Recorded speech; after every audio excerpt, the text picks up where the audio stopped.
Hi, I'm Monica Novo. Welcome to Canvas, a podcast where every episode is a fresh canvas. We dive into stories that make you pause, conversations that open your perspective, and the ideas influencing art, lifestyle, entertainment, architecture, and the way we connect as humans. Together, we look beyond the surface into the moments, the places, and the people quietly shaping how the world moves and why we keep evolving. Hello, everyone. This week on Canvas, I sit down with Rob Garrett Smith, fashion executive, futurist, activist, and founder of the Phluid Project, for a conversation that goes beyond style and business. From climbing the heights of the corporate fashion to walking away from the safety of the traditional system to build something radically human, Rob's story is one of reinvention, courage, and purpose. At the time when most people were protecting their titles and staying comfortable, he chose to create a space for people who never felt seen. But in this episode isn't just about fashion. It's about identity, freedom, humanity, community, and what happens when success no longer fulfills your... Happens when... Let me read that part again. But this episode isn't about fashion. It's about identity, freedom, humanity, community, and what happens when success no longer fulfills you unless you're giving something meaningful back to the world. Rob, welcome to Canvas. I'm so happy to have you with me. Happy to be here with you. I love that we are here and we are in your home in East Hampton. Yes, we're in our beautiful backyard. This is absolutely stunning. It's a magical place. It is a magical place. I love that we're in your barn too. I mean, this is an amazing little barn. It's so rustic and raw. It just feels like true home. Feels like home. We want it to be a beach house where people can walk in with sandy shoes, not worry about anything, just chill, safe space that, you can just come and disconnect from the world for a few days or for it really a few is weeks. beautiful. Yeah. It's so easy to get to. I mean, you are literally right down. For me, I always ask you for your address because I always forget the number, but I always know that you have to make that left at Red Horse. That's the marker right there. Right. That is like the marker point for everything. How have you been? How's everything? Everything's good, like really good. I feel somebody asked me the other day on a scale of 1 to 10, how do I feel? And I answered 9.5, which wow. I haven't been a 9.5 for a really long time. And it's a combination of a lot of things. It's health, it's relationships, it's family, it's abundance versus scarcity. It is, I feel whole right now, and I feel at peace with myself. That's amazing. Yeah, it's amazing. It really is amazing. And we take so many things for granted in life that we forget us. And truly, for us to be the best version of ourselves for everyone, we have to first be the best version of ourselves for us. That's right. And I've learned that gradually as I've gotten older and my kids have gotten older, and they teach you different aspects of life as things evolve. Life is an evolution. We know that. Yeah. I really am so happy that you are in this amazing state of your life, and it's gone through a variety of changes. Just like every the hero's journey, it is my life. Like all of our lives are a hero's journey, and I've learned to lean in and embrace it, and really understand where I am on the journey, and it continues to cycle around, and I'm just appreciating where I am today, and I know it's not permanent, that things will happen in life. There's always change. There's always change, and there's always passing and rebirth, and in many ways, and people. But right now, I'm just appreciating where I am at this moment. And your amazing husband, Rod, who's traveling. He's in India right now. He'll be back today from India. He's going back today. We had a wonderful time celebrating his birthday in London, and then he went off to India for 2 weeks and backpacked through India. And that's bold. Like that is really, and he did this by himself. He did it by himself. Did he have a guide taking him around or anything? Well, he found guides when he got there, but he had nothing planned. Yeah. He had the guide that took me around Varanasi. He had planned to somehow, it didn't work out between the two of them. They couldn't figure it out, but he found an even more magical experience. So it's just, I'm proud of him. Can't wait to hear about it when he gets home tonight. It's exciting. It's really like leaning into, I think when you trust the universe, when you trust that you'll be taken care of, and you just lean in, and it's like jumping off a cliff, and just that feeling of exhilaration, but hoping that parachute opens up. A little scared, right? A little afraid. But I think that there's the fear, that's where growth is. When you overcome your fear and you're, get out of your comfort zone. That's amazing. So much growth happens. And I'm super proud of Rod taking this journey to India. I've always been interested in India, but it's never been a calling for me to go. I think for myself, there's just so much poverty, and it just breaks my heart. And it's like, you want to do so much. And I'm sure you probably felt this way when it just eats at you to, how can I help these people? But there's the population in India, which I don't even know the exact number of population in India. It's the most populous nation in the world. Yeah, it exceeds China now.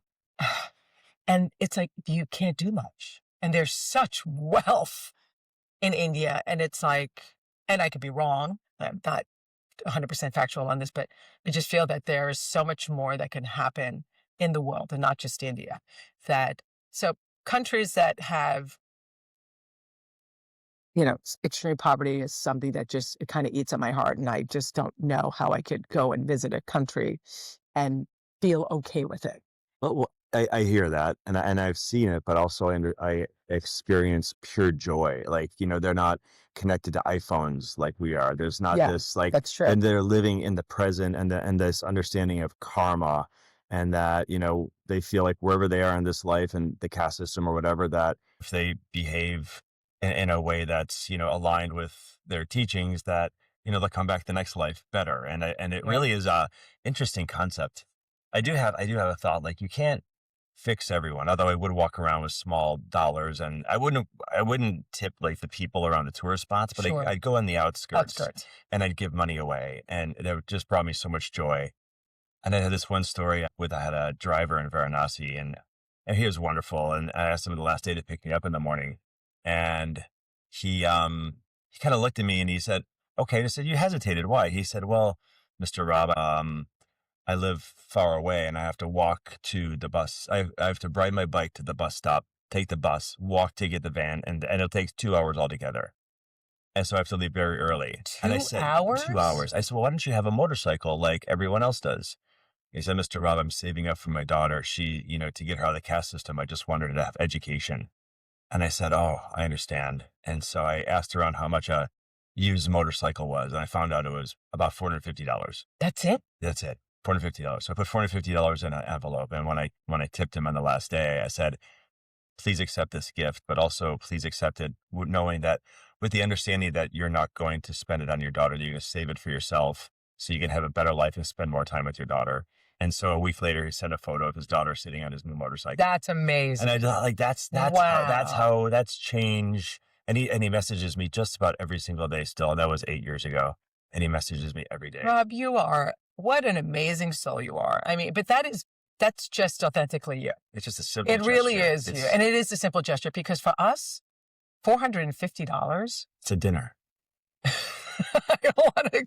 It's really sad. I don't know if I want to express it that way. But a dinner, not just for two people, a dinner for six, but still, but it can be a dinner. And, do that all the time, but I'd rather sit out a dinner and stay home and eat macaroni and cheese and buy somebody else a motorcycle once in a while, it's sure. It's like, I think when you travel and you do, like I said, you see such poverty, and you're right, have to go to the areas that are not touristy, because sometimes it's a scam. It can be really sad, because bones are broken, limbs are torn off. For them to ask for money, and I don't want to support that. I will not support that, but I will find families, and just like give it to children and just watch the joy in their face. It's, I don't know.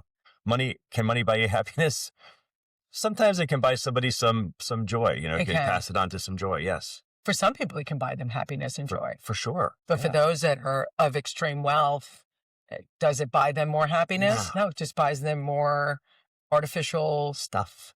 Stuff. Exactly. And people who want their stuff, it's dangerous. I mean, Listen, we come into this world with nothing. yes, We're going to leave this world with that's nothing. exactly right. So, I mean, I love how you grow up and saying, oh, I'm going to leave my fortune to my kids, to my family and everything. I'm like, hell no. I mean, my kids will get something, Sure. but I want to be able, the day I die, I want to be able to bounce that last check. That's right. I told my parents, die with a penny each. Exactly. Die with a penny each. Don't worry about us. Die with, live life. No, they never will. My mom will, a perpetual TJ Maxx shopper. And sounds like my mother-in-law. She's so not my mom, but my mother-in-law. thrifty, yes. But yeah, I mean, I grew up in a house where money was, my mom would get the groceries and come home and she would get the receipt out and pull every item out of the grocery bag and check it. And if they overcharge her for one can of soup, she'd go back and she'd get her money back. Like, money was not something that we had a lot of growing up. I mean, we had enough. We weren't suffering, but it was comfortable. But I know my dad had stress, the stress of raising 4 kids and putting them through college. And yeah, I appreciate them for what they did. And I agree. Yeah, still do. Yeah, I mean, our parents definitely, I don't want to say they had it harder, because when I look back, and I'm sure you as well, similar in age, and the cost of living back then, to buy a house back then, to the price of a gallon of gasoline back then, we're paying $6 a gas right now. It's mind-blowing. But the job pay structure then was very minimal. Yeah. If you worked, I mean, I remember at a college, and I was a, account executive assistant, and I was making $20,000 a year as a salary.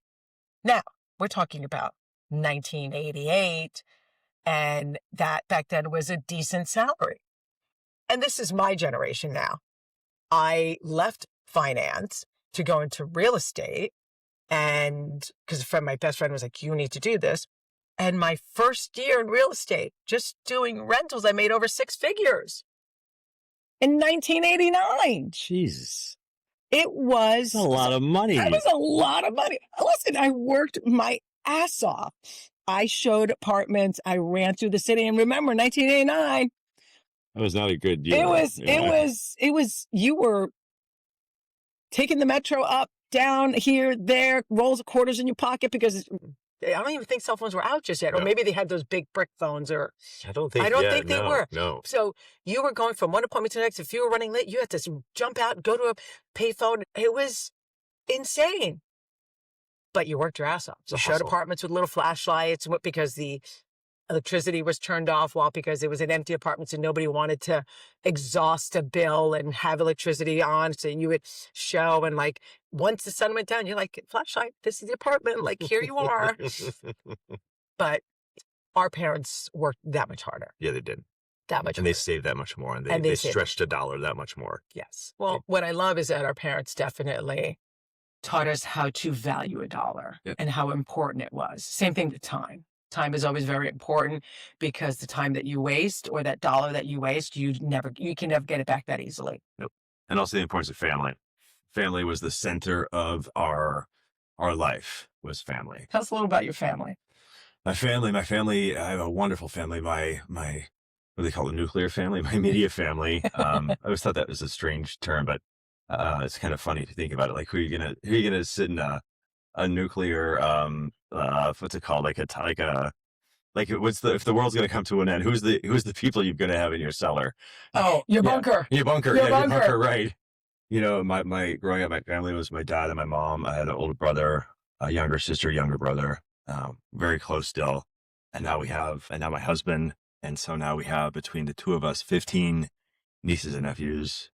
We have about 7 grandnieces and nephews, and we're on the way, and they're just the beginning. They're just beginning to have babies. It's a big family. We have a big family. Yes, between the two of us. It's beautiful. We spend more and more time with our family. We've, I know my husband and I, our professions are important to us. When it comes down to it, our very tight, close group of friends, which you are in that circle, which gets smaller and smaller, but our family becomes more and more important.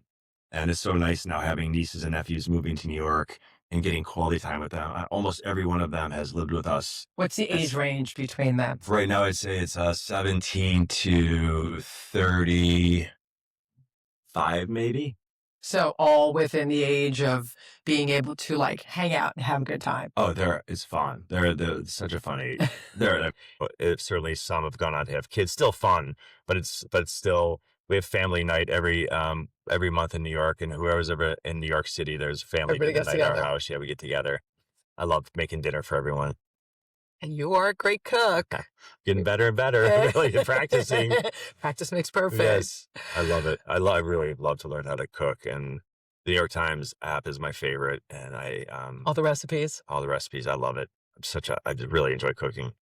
I enjoy pleasing people with the cooking too. Like that part of it is not just the actual cooking, which I love. I love serving it and watching people And the enjoy joy it. of what people feel Yeah. like when they're eating it. Exactly. Yeah, Yeah. I agree. I mean, I like cooking. I prefer to clean up. You do. God, I mean, we'd be such a good couple. Although I try to make it so much easier. I try to clean as I go. You're an amazing cook, that's for Brilliant sure. cooking, which I love. You definitely I are. killed up a killer meal that would challenge any of the best restaurants out here last night. What did you make? Yeah, well, we just made filet and Brussels sprouts and potatoes and nice dessert. It's really nice. Who did the cleanup? I clean as I go, so the cleanup is very minimal, but everyone jumped right in, and we were done in 10 minutes. Not like my wife. She uses every platter, every pot, every pan, every saucer, every ladle to make one thing. To make one thing, right? Exactly. One thing. But it's delicious. It is delicious. Yes. You know, it's such a selfless, kind, human, just a level of humanity that you have. And that is just you. And we're going to talk a little bit more about like what you've done with Phluid Project and how you've given back to the LGBTQ community. And we're going to go into a little bit other things before that. All right. We're going to touch a few topics. But thank you for being such a kind person and just a wonderful human. I really, honestly, to me, it's a gift to be sitting here with you and just getting to know a little bit more about your life, though I know, and we're going to dive deep a little. You've had this incredible trajectory leading massive global brands to creating something deeply with your personal ideas and wanting to give back and doing the Phluid Project. Was there a moment when you realized success that you had before wasn't as important and you wanted to do something that fulfilled you a little bit more and how you could give back without having to think about the ambitious career? I've been blessed my whole life professionally, falling into retail and fashion by accident, and just how good I was at it and how much support I had in my career of people mentoring and coaching me. And I was a little superstar, But what made you get into fashion? It was an accident. I was in college at Michigan State, and I really wanted to work for Procter & Gamble. That was my goal, was P&G. It was like what we did in the Midwest. It was a good Ohio, it was a good company. And it was like, that's where I wanted to work. And one day I got a phone call from this recruiter on my answering machine. Remember we hit play? Yes. And it was, hello, this is so-and-so from Burdines. We heard you're interested in coming to work for us. We happen to have a cancellation at 3:00 tomorrow if you're available. I didn't know what Burdines was. Oh my God. So I got on my bicycle at March and rode to the library through the snow and pulled a book out. As this beautiful department store with white palm trees, made out of marble. And I thought, wow, this looks really cool. So I went in the interview, and I got a second interview, and I thought, well, who wouldn't take a second interview in Miami from Michigan in the month of March? I was so happy to. And I went down there, and I thought I really liked it. I got a job offer, and I jumped into it. It was $18,000 a year with $500 signing bonus. Called my dad. I'm like, Dad, great news. And my dad was silent. And he was just shocked. What are you doing? Retail wasn't considered a real career. Yeah. For many people, it was a kind of what women did until they, got married. And, we called it the MRS degree at Michigan State. Retail. and darn if I wasn't good at it, and I loved it. I loved it. I still love it. I love it. I love fashion. And fashion is And how long were you there? I was there for 10 years. Then I went to Macy's West in San Francisco for 6 years, Macy's East in New York. And I was altogether Macy's Federated for 25 years. And then I jumped to Victoria's Secret for a few years. Oh, that was fun. Yeah, that was fun. And then a kids company called Had It Brands for 6 years. I worked on Levi's and Nike globally. And then I launched the Phluid Project. Yeah. So tell us about the Phluid Project. Sure. Phluid is, it's really the intersection of fashion and community and education. And the name says it all. Fluid is the space between two, like, you know, I call it constructs. It's almost like a river with two walls, and it's the ability to navigate easily between the two. Fluid in this way was gender free with degendering fashion. Mm-hmm. And the pH, fluid spelled with a pH, which represents balance. So this balance. And, Okay. And it was really this started as a store, and it was 2/3 retail, 1/3 community space. We had about 5 events a week there, and really created a space for everyone to be their authentic selves, that all types of people were welcome there. We celebrated certainly queer identity and all aspects of queerness, but also anyone was allowed in and invited in to be a part of the movement. And the movement was to deconstruct outdated ideas around what it is to be any identity, you know, race, religion, sexual orientation, gender identity. There's a fluidity in all of it. And it's really it's really just breaking down those barriers so people could find the space between the two binaries, that find that they might be a Which little is bit difficult. Yeah. I mean, it's not an easy thing for the younger generation today. I mean, I think this has been a cyclical thing where it's like from dating from when we were young. I mean, you come from Ohio? Michigan, Catholic. Yeah. Exactly. So you came out, how old were you when you came out? 22, I think, 22, 23. Okay. Yeah. And how was that? How did it go with your parents? My parents it was rough. Every time I went home, I would like try to tell them, and it was just always like a weekend, and never found the right time until my sister's engagement party or something. I think I finally my mom was driving, and I said, "Mom, I have something to tell you. You might want to pull the car over." And so I did. And I told her that I was gay, and she cried. And I think she told my dad that night. And my parents, I left them both books and their nightstands with a note for myself. And my mom, I left a book, and my dad, I left a book around sports because my dad is an athlete. Gosh, I forget that guy's name, Billy Bean, I think it was. Mm-hmm. And a week later, I called them up on Sunday. I call them every Sunday. I said, so how are you doing? Just checking in. They said, well, we just got back from a PFLAG meeting. I said, what's PFLAG? They said, it's Parents and Friends of Lesbians and Gays. I said, how did you know what a PFLAG meeting was? And they said, well, you left us our books, and we both read our books, and the back, there were resources. And so we found the nearest one, which was about 45 minutes away. They drove there, and they went there, and they sat there, and they came out, and they said, you know, that they felt really bad for these families that have been coming there for years and years. And they said, you know, we love our son, and we don't need to go back. We don't need to go back here again for any validation to love our son. We love him. Yeah. Wow. That is conditionally. Yeah. That's amazing. Yeah. You're definitely one of the lucky ones. I am one. And my mom said, it was so sweet. She said, if any of your friends' parents have troubles, just give them my phone number. I'll want to talk to them. And they've been remarkable in this journey. And I you know, unfortunately for a decade, practiced them kicking me out of the house, preparing myself for the worst case scenario. And I wish I could have those moments back again, not having to worry about that. Wow. That's, yeah. I mean, it's not easy. It's not easy for a lot of people. And the fact that you started Phluid, what year was it? 2018. Yeah.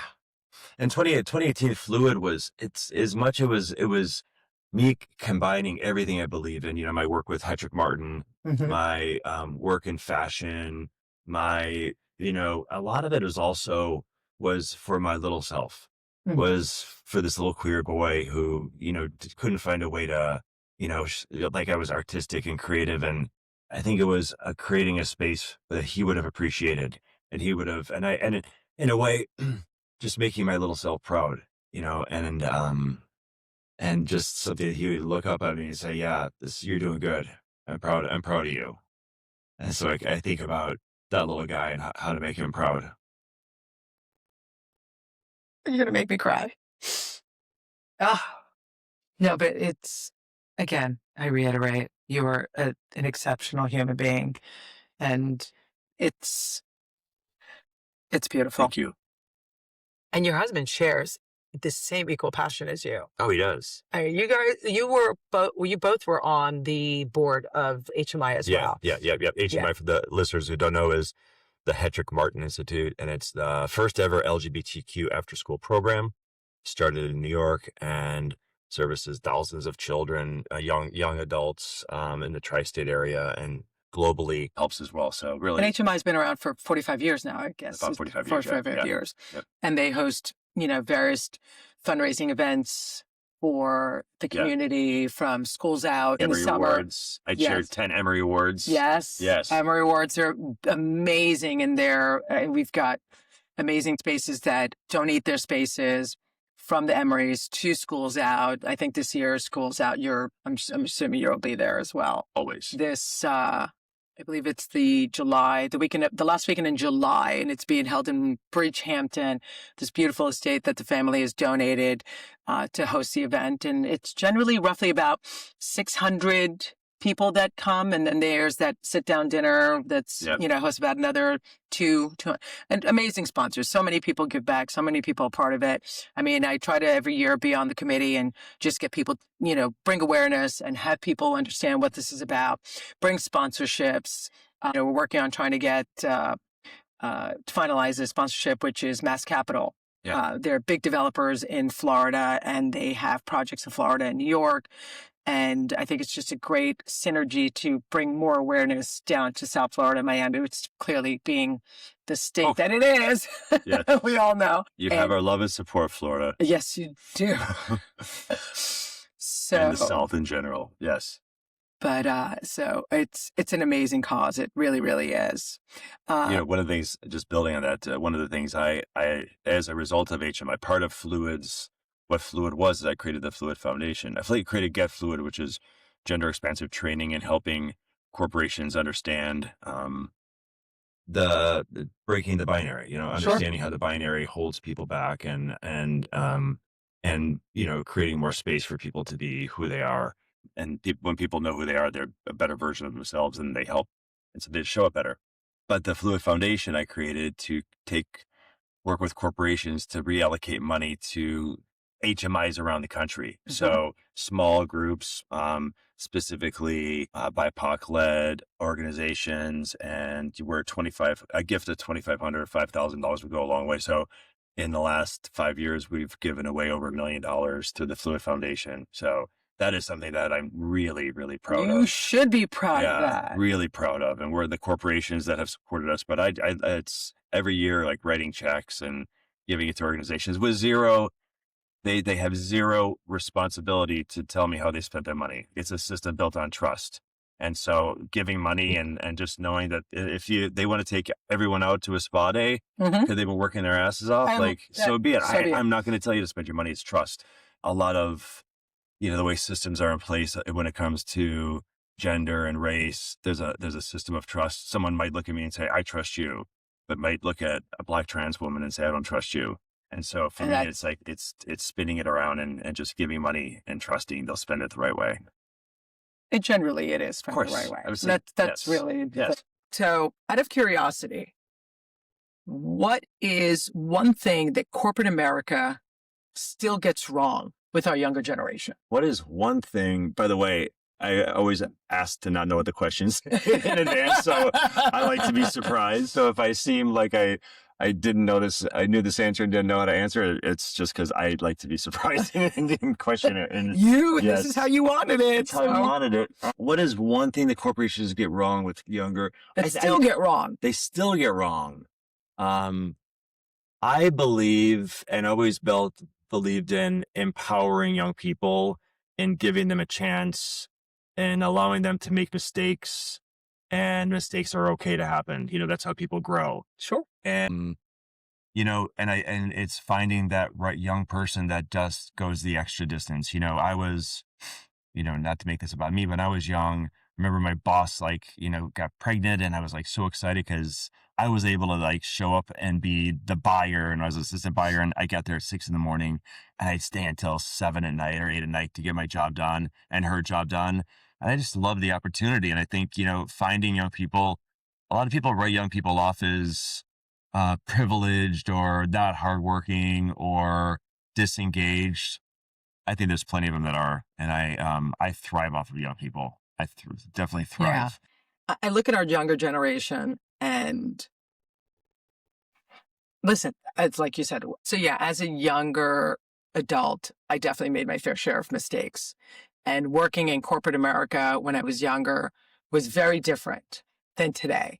Because even though I basically am my own boss. Yeah, sure. I mean, I have my own company, so I try to think about like what the younger generation does and how they evolve and how they do things, because life has really changed. I mean, I tend to say the younger generation today is slightly soft and doesn't have the thick skin that day to day requires. But I try to have that empathy and compassion, because I always say it's not the person, it's how they're raised and what they're taught and the education. So whether it's having kindness and empathy and compassion and love and forgiveness, corporations, I think that they need to have a broader idea and spectrum of being able to have a little forgiveness and a little compassion for the younger generation while still trying to educate and teach them.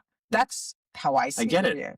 I work at a big company now, Centric Brands, and run a kids division, and I love being around young people. And I think there's a lot of hierarchy where, somebody only wants to talk to the highest level person in the room, and only everyone else is kind of sits there. And I'm like, no, what do you think? What do you want to do? And I see them and ask them questions and take their insights and try to build their confidence that way, that they're not just there to do manual entry stuff, that they're there, they've got an opinion, and I want to hear it, and I want to build people up that way. I agree. In the end, I would say I want to learn. Yes. Because it doesn't matter what we know or how much we know. We're going to learn new things every day. And I've learned so much from my kids, from their friends, from the younger generation that I work with, that are my colleagues, that I do business with. Listen, I say if I had to apply and go into college today, I probably would never get in. The things that they have to do, the things that they have to do and learn in today's world it's a little frightening. Listen, I also think college is overrated, or a degree is overrated. Depends on your profession. Absolutely, for sure. But not everybody needs to go to college and end up with, $200,000 worth of debt. It's not necessary. Yeah, definitely not. But most of the people want to be entrepreneurs, and I think having been an entrepreneur, and treating each business like an entrepreneur business, within my own world and my own business, I think has really helped a lot too. Yeah. And bringing entrepreneurial spirit to a corporate situation. Yeah. And feeding them with that kind of energy. I love that. Thank you. I love that. All right. Fun question. Yes. What's something people assume about you that they completely get wrong or that's inaccurate?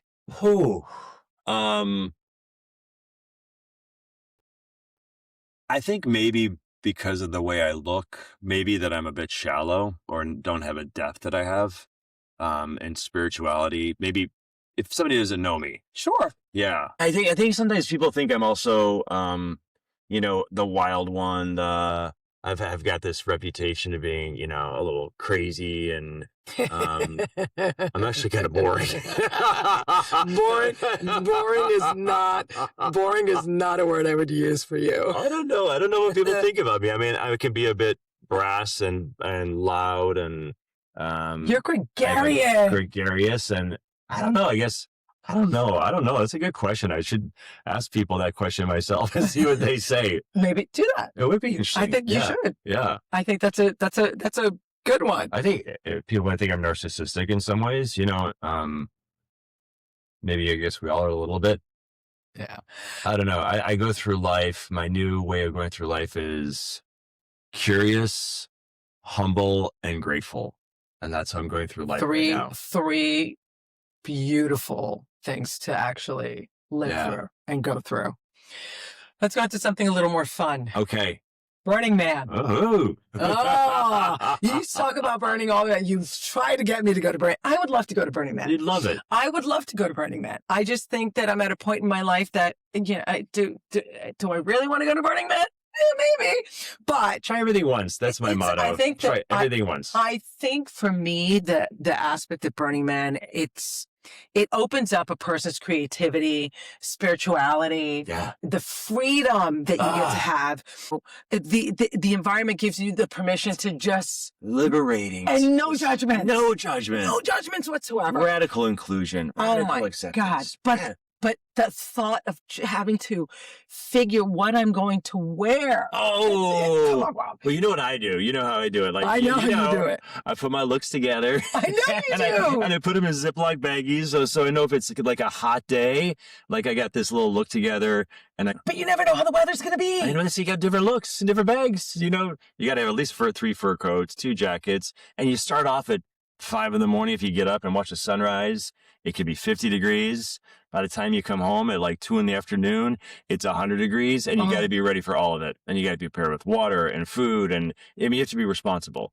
But for me, it's Disneyland for an adult mixed with everything else that it is. It's fun, and there's dancing, and there's just random places or random things. I always like have this practice whenever I go, and if I'm going home, I take 6 stops on the way home. 6 things, like maybe there's a seesaw, or there's a monkey bar, or there's a naked bar saloon, or there's something, and I'm like, just stop and meet people. It could take me 2 hours to get home. It would take me 7 hours to get home. I just go and meet, and it's so But this fun. Is all, Burning Man is also almost, how do you call it?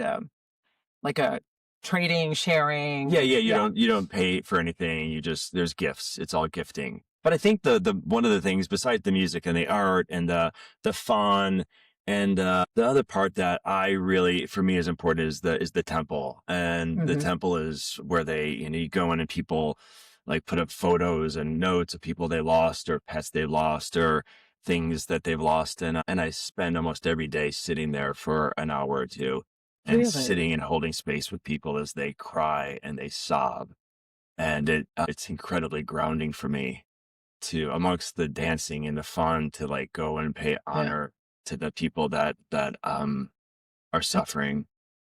I didn't know that about Burning. I didn't know that. Yeah. I mean, I know it's all, the fun, the parties of this, the being able to, but I did not know that. Yeah. And that's the temple that's literally there throughout the entire time. It's built, and then people start filling it, and it's amazing by the end to see. I remember one time Rod and I last year, then they close it off and then they burn it down, and it's a beautiful ceremony with fire and like there's lots of stories I have, but this guy, he just wanted to go one last time, and it was cordoned off because they started to get it ready to burn, and he just fell and he collapsed and just started crying, and his friends surrounded him, and to hear a man howl in pain like that is something you can't forget. And I just remember we just brought them some of our cover-ups, our blankets to put over them because it was hot, burning sun, gave them some water and just sat and just prayed with them. And he must have been 35 years old. And it's, those are the moments that you share. Resonate with me, yeah. Sweetheart. But wow, there is so much more to Burning Man than wow. Oh, okay. Sorry. No, it's okay. It is all those things. It is dancing and joy and fun. It's everything, you know. And after my first Burning Man, there's a great story that I came back and it profoundly like impacted my life. And there's a saying, don't quit your job after your first Burning Man, but nobody told me that. You quit your job? I quit my job. And that's when I set off on my journey and backpacked through Central and South America. What was your first year of your, 2017. That's when you first went to Burning Man. Yeah. And you've gone every year. Oh, just about every year. Yeah. Yep.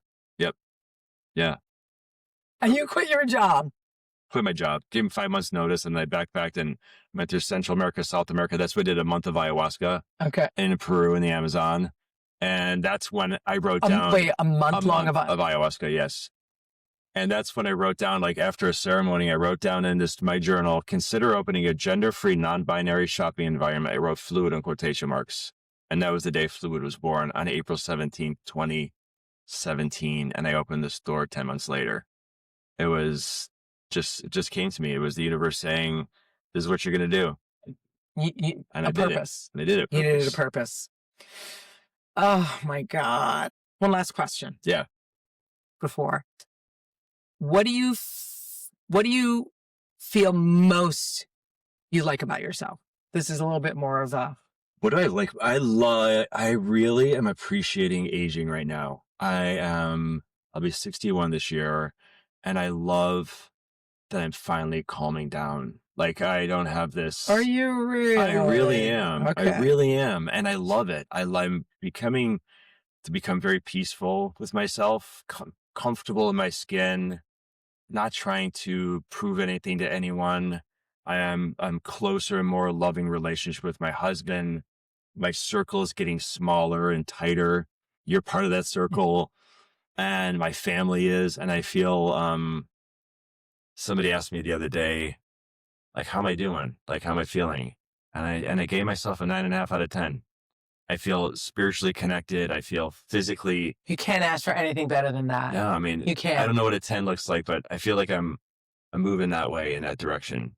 And it feels really good. I feel super, like, I just feel peaceful, content. Fulfilled.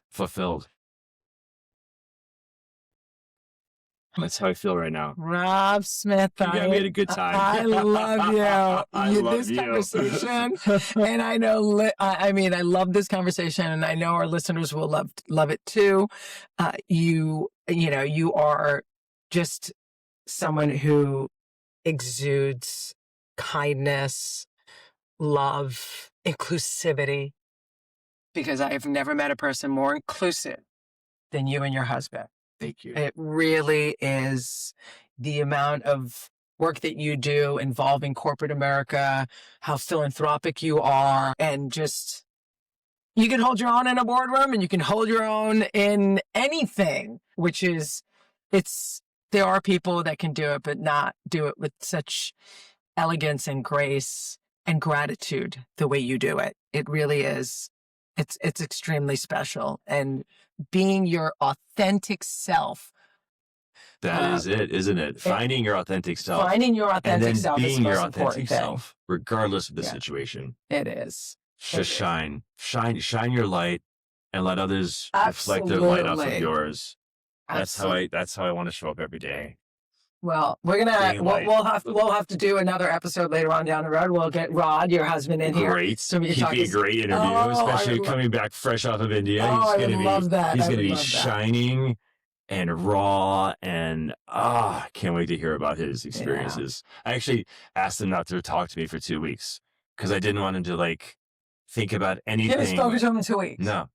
No, I talked to him once. Okay. Really quickly, but I told him he was breaking the rule. I just wanted him to not think about anything logistically, think about anything other than just be in the present moment at that time, taking this time to be there for himself.